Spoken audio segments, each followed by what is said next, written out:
This evening, President Obama attended a state dinner in his honour. And for the latest, we're joined now from Canberra by our political correspondent, Tom Iggulden. And Tom, the leaders got down to some serious business this afternoon with their talks, but the dinner seemed very much like a good-humoured affair. Oh, very much so, Steve. Much more relaxed, albeit an affair that was a formal occasion, being a state dinner.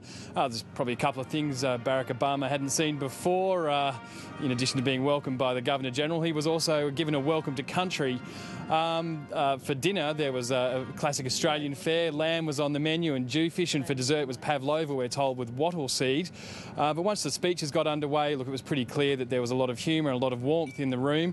The underlying theme was much the same as what we heard earlier in the day, which was one of solidarity and a strengthening alliance between Australia and the United States. And we'll hear a little bit now, I think, from some of those speeches.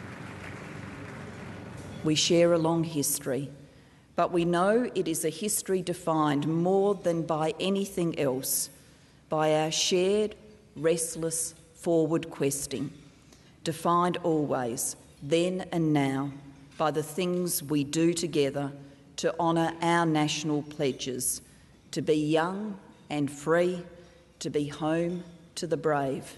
And we can say with confidence and with pride, the alliance between the United States and Australia is deeper and stronger than it has ever been. Spot on. Cracker Jack.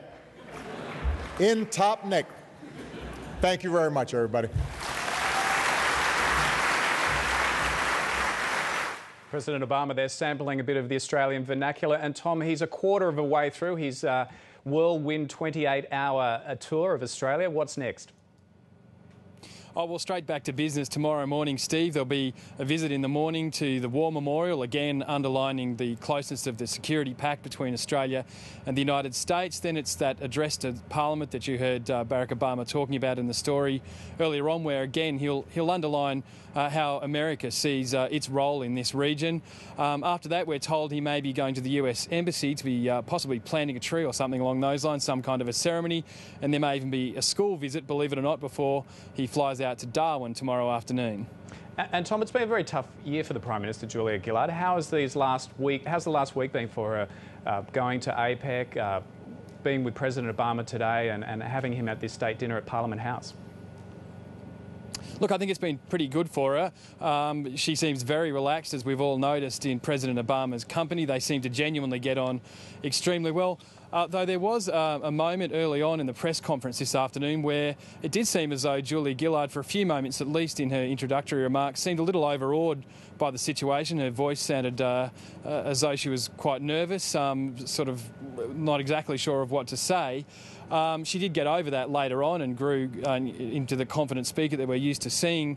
But certainly she wouldn't be the first Australian Prime Minister to be overawed by having a US President on home soil hosting him here in Canberra. Tom, we'll leave it there. Thanks very much for talking to us. Thanks, Steve.